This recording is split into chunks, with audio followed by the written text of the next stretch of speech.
യഥാർത്ഥത്തിൽ ഇന്ത്യയിൽ ഓരോ സ്റ്റേറ്റുകളിലും തന്നെ ഗവർണർമാരെ തീരുമാനിച്ചപ്പോൾ അന്ന് BR അംബേദ്കർക്കടക്കം കോൺസ്റ്റിറ്റ്യൂവൻ്റ് അസംബ്ലിക്കാർക്കടക്കം ഉണ്ടായിരുന്ന ഒരു സംശയം, ഇത്രമാത്രം അധികാരമില്ലാത്ത ഒരു പേരിന് വേണ്ടി മാത്രം വെക്കുന്ന ഒരു പദവി ഏറ്റെടുക്കാൻ ആളുകൾ ഉണ്ടാകുമോ എന്നാണ് കോൺസ്റ്റിറ്റ്യൂവൻ്റ് അസംബ്ലിയും BR അംബേദ്കറും ഒക്കെ വിചാരിച്ചിരുന്നത്. അത് എന്ന് പറഞ്ഞാൽ ഒരു പേരിന് മാത്രമുള്ള ഒരു പദവിയാണ്, ഒരു ഗവൺമെൻറ്റിൻ്റെ തലവൻ എന്ന് വെറുതെ പേരിന് മാത്രം വിളിക്കുന്നൊരു കാര്യമാണ്. പക്ഷേ ആ പദവിയെയും ഭരണഘടനാ സ്ഥാപനങ്ങളെയും ഒക്കെ എങ്ങനെയാണ് നമുക്ക് ദുരുപയോഗം ചെയ്യാൻ കഴിയുക, നമുക്ക് രാഷ്ട്രീയമായി ഉപയോഗിക്കാൻ കഴിയുക എന്നുള്ളതിൻ്റെ ഒരു ക്ലാസിക് എക്സാമ്പിൾ നമ്മൾ പലപ്പോഴും ഇന്ദിരാഗാന്ധി ഭരിച്ചപ്പോഴും നെഹ്റു ഭരിച്ചപ്പോഴും ഒക്കെ കണ്ടിട്ടുണ്ട്.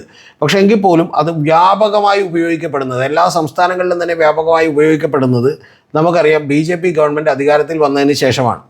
പലപ്പോഴും തിരഞ്ഞെടുക്കപ്പെട്ടിട്ടുള്ള ഗവൺമെൻറ്റുകൾ പാസ്സാക്കുന്ന നിയമസഭകളിൽ പാസ്സാക്കുന്ന നിയമങ്ങളുടെ പുറത്ത് ഇവർ അടയിരിക്കുകയും വർഷങ്ങളും മാസങ്ങളോളം 36 മാസമൊക്കെ ഇവർ അടയിരിക്കുകയും ബില്ലുകൾ പാസ്സാക്കാതിരിക്കുകയും ചെയ്യുന്നൊരു സംഭവമുണ്ട്.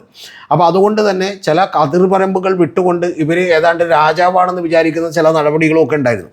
ഇതിൽ ചില നടപടികളെ ഞാനടക്കം അനുകൂലിച്ചതാണ്. ഇപ്പോൾ ഉദാഹരണത്തിന് ആരിഫ് മുഹമ്മദ് ഖാൻ കേരളത്തിൽ വന്ന് ഗവർണറായിട്ടിരിക്കുമ്പോൾ അദ്ദേഹം KK രാഗേഷിൻ്റെ ഭാര്യയുടെ നിയമനവുമായി ബന്ധപ്പെട്ട് ഉയർത്തിയിട്ടുള്ള പ്രശ്നങ്ങളൊക്കെ തന്നെ യഥാർത്ഥത്തിൽ അദ്ദേഹത്തിൻ്റെ അധികാരപരിധിക്കും അപ്പുറത്താണ്. പക്ഷേ എങ്കിൽ പോലും അതൊക്കെ ഉയർത്തിയത് പൊതുജനങ്ങൾക്കിടയിൽ ചർച്ചയാകാൻ സഹായിച്ചു എന്ന് വിചാരിച്ചിരുന്ന ഒരാളാണ് ഞാൻ.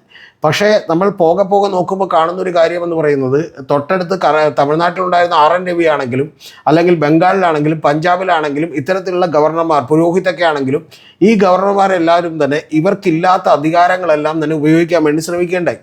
നമ്മളെ ആരിഫ് മുഹമ്മദ് ഖാൻ ഒരിക്കൽ വലിയൊരു കോമഡി കൂടി പറഞ്ഞത് നമുക്കുണ്ട്.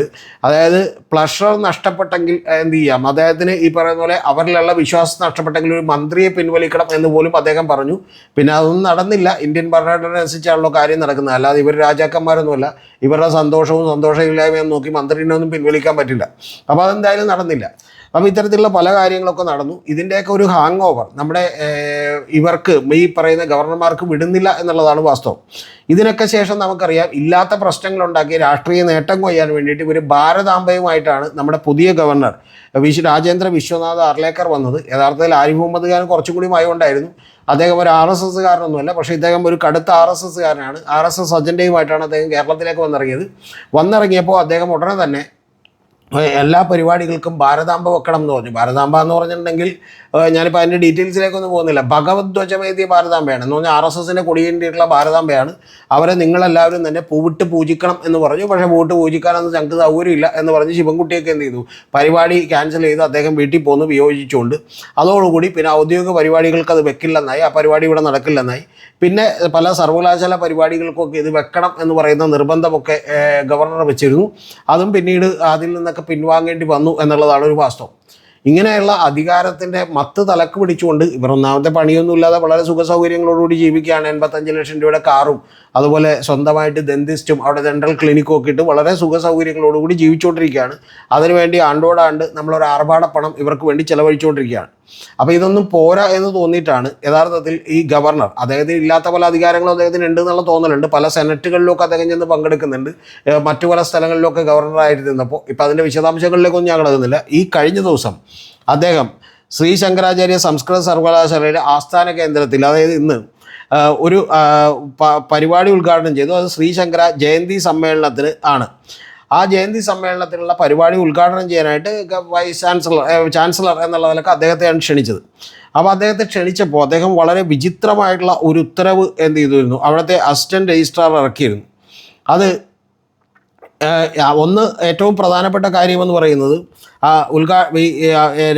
അസിസ്റ്റൻറ്റ് രജിസ്ട്രാറാണ് അത്തരത്തിലുള്ളൊരു ഉത്തരവ് ഇറക്കിയത്, സർക്കുലർ ഇറക്കിയത്. ആ സർക്കുലറിലെ ചില കാര്യങ്ങൾ ഞാൻ വായിക്കാം. നിങ്ങൾ വിചാരിക്കുന്നത് ഗവർണർക്ക് വേണ്ടിയല്ല, ഏതോ രാജാവിന് വേണ്ടിയാണെന്ന് വിചാരിക്കും. രാജഭരണം തിരിച്ചു വന്നോന്നൊക്കെ നമുക്ക് തോന്നും. അത്തരത്തിലുള്ളൊരു സർക്കുലറാണ്. ആ സർക്കുലറുള്ള ഇതാണ്: സാധാരണ ഗവർണർ വരുമ്പോൾ പാലിക്കേണ്ട ചട്ടങ്ങൾക്ക് അപ്പുറത്തുള്ള നിർദ്ദേശങ്ങളാണ് വിവാദമായത്. വലിയ വിവാദമായി. പിന്നെ സർക്കുലർ പിൻവലിച്ചു. അതിൽ ഒന്നാമത്തെ കാര്യം ഇതാണ്: എല്ലാവരും തിരിച്ചറിയൽ കാർഡ് ധരിക്കണമെന്നാണ്. അത് കുഴപ്പമില്ല. പ്രസംഗത്തിനിടെ, ഇതാണ് ശ്രദ്ധിക്കേണ്ടത്, ഗവർണറുടെ പ്രസംഗത്തിനിടെ അനാവശ്യ ചലനങ്ങൾ, ആംഗ്യങ്ങൾ, സംസാരങ്ങൾ എന്നിവ പാടില്ല എന്നുള്ളതാണ്. ഓക്കെ, കിങ് ജോങ് ഉന്നാണെന്ന് തോന്നുന്നുണ്ട് നമ്മുടെ ഈ പറയുന്ന പോലെ ഭരിക്കുന്നത്. എന്നിവ പാടില്ല. പിന്നെ ഇതെല്ലാം കഴിഞ്ഞിട്ട് ഇനി അടുത്ത ഡയലോഗുണ്ട്: പ്രസംഗത്തിനിടെ അനാവശ്യ ചലനങ്ങളും ആംഗ്യങ്ങളും അതുപോലെ സംസാരങ്ങളൊന്നും പാടില്ല. ഓക്കെ, അനാവശ്യമായിട്ടല്ലല്ലോ, ആളുകൾക്ക് ആവശ്യമുള്ള ചലനങ്ങളും ആംഗ്യങ്ങളൊക്കെയാണ് ആളുകൾ കാണിക്കുക. അടുത്തത്: പ്രസംഗം അവസാനിച്ചാൽ നിയന്ത്രിത കയ്യടിയിലൂടെ ആദരം പ്രകടിപ്പിക്കണം. എന്ന് പറഞ്ഞാൽ കയ്യടി വിട്ട് കൂടാൻ പാടില്ല, കുറയാനും പാടില്ല. ഒരു നിയന്ത്രിതമായിട്ടുള്ള കയ്യടിയിലൂടെ ഒരു ആദരം പ്രകടിപ്പിക്കണം എന്നുള്ളതാണ് പറഞ്ഞേക്കുന്നത്. പിന്നെ ഗവർണർ വേദി വിട്ടിറങ്ങിയതിന് ശേഷവും തുടർന്നുള്ള പരിപാടികൾക്ക് ശേഷം കൃത്യമായ നിർദ്ദേശങ്ങൾക്ക് അനുസൃതമായി മാത്രമേ ഹാൾ വിട്ട് പുറത്തേക്ക് ഇറങ്ങാൻ പാടുള്ളൂ എന്നീ നിർദ്ദേശങ്ങളാണ് വിമർശനത്തിന് കാരണമായത്. ഇത് കൂടാതെ നിരവധി നിർദ്ദേശങ്ങളുണ്ട്, അതൊന്നും ഞാൻ വായിക്കുന്നില്ല. ഇതുപോലെയുള്ള ഈ പറഞ്ഞ പോലെ വിവരക്കേടുകളൊക്കെ എന്താണ് ഗവർണർ രാജാവാണെന്ന് വെച്ച് എഴുതി വെക്കുകയാണ്. പിന്നെ അതിനുശേഷം ഇത് പിൻവലിച്ചതിന് ശേഷം രജിസ്ട്രാർ ആയിട്ടുള്ള ഡോക്ടർ മോത്തി ജോർജ് പുതിയ സർക്കുലർ ഇറക്കി. കാരണം ഇത് വിവാദമായതുകൊണ്ട് പരിപാടിയിൽ പങ്കെടുക്കുന്നതിന് 10:30 മുമ്പ് എല്ലാവരും ഹാളിൽ വന്നിരിക്കണം. അതാണ് പുതിയ സർക്കുലർ കാര്യങ്ങൾ. ഗവർണർ ഹാളിൽ എത്തിച്ചേരുന്നതിന് മുമ്പ് തന്നെ എല്ലാവരും മൊബൈൽ ഫോണുകൾ സൈലൻറ്റ് മോഡിലാക്കണം. ഗവർണർ എത്തിക്കഴിഞ്ഞാൽ പരിപാടി അവസാനിക്കുന്നത് വരെ ആരും ഹാൾ വിട്ട് പുറത്തു പോകാൻ പാടില്ല എന്നിവയൊക്കെ അടങ്ങിക്കൊണ്ട്, എന്നാലും ചെറിയ ഈ പറയുന്ന പോലെ നിർബന്ധങ്ങളുള്ള ഒരു സർക്കുലറാണ് ഇടയ്ക്കുള്ളത്. പിന്നെ അതൊക്കെ ആളുകൾ അംഗീകരിച്ചാലും അംഗീകരിച്ചില്ലെങ്കിലും കുഴപ്പമൊന്നുമില്ല. അപ്പം രാവിലെ 10:45 ഗവർണർ ശ്രീശങ്കര ജയന്തി സമ്മേളനം ഇന്ന് ഉദ്ഘാടനം ചെയ്തിട്ടുള്ളത്. അപ്പോൾ അത്തരത്തിൽ ഇവർ രാജാവാണെന്നുള്ളൊരു ചെറിയ തോന്നലുണ്ടായി. പക്ഷേ ഇത് കേരളമാണ് എന്നുള്ളത് മറന്നു പോകരുത്. പലപ്പോഴും ഈ പറയുന്ന പോലെ ബാനറുകളിൽ എഴുതി വെച്ചേക്കുന്ന കാര്യങ്ങളൊന്നും ഞാൻ പറയുന്നില്ല. കാരണം പണ്ട് ബാനറിൽ ആരിഫ് മുഹമ്മദ് ഖാൻ എഴുതി വെച്ചൊരു ഡയലോഗുണ്ട്. ആ ഡയലോഗൊന്നും നമ്മൾ പറയുന്നില്ല, അതൊക്കെ മോശമായതുകൊണ്ട്. അതുപോലെ തന്നെ സർ CP ഓർമ്മപ്പെടുത്തിക്കൊണ്ടൊരു ഡയലോഗുണ്ട്, അതും ഞാൻ പറയുന്നില്ല, അത് മോശമായതുകൊണ്ട്. പക്ഷേ പ്രധാനപ്പെട്ടൊരു കാര്യം, താങ്കൾ രാജാവല്ല എന്നുള്ളത് വിശ്വനാഥ രാജേന്ദ്ര ആർലേക്കറോ അല്ലെങ്കിൽ രാജാവിനേക്കാൾ വലിയ രാജഭക്തി കാണിച്ചിട്ടുള്ള അസിസ്റ്റൻറ്റ് രജിസ്ട്രാറും ശ്രീശങ്കര കാലണിയിലെ അസിസ്റ്റൻറ്റ് രജിസ്ട്രാറും ഒക്കെ ഓർക്കുന്നത് നന്ന് എന്ന് മാത്രമേ എനിക്ക് പറയാനുള്ളൂ. ഇനി വേറെ എന്തെങ്കിലും മുണ്ടഴിച്ച് ഈ പറയുന്ന പോലെ തലയിൽ കെട്ടണം എന്ന് പറയുന്ന നിർദ്ദേശം അടുത്ത സർക്കുലറിൽ ഇല്ലാതിരുന്നാൽ ഭാഗ്യം.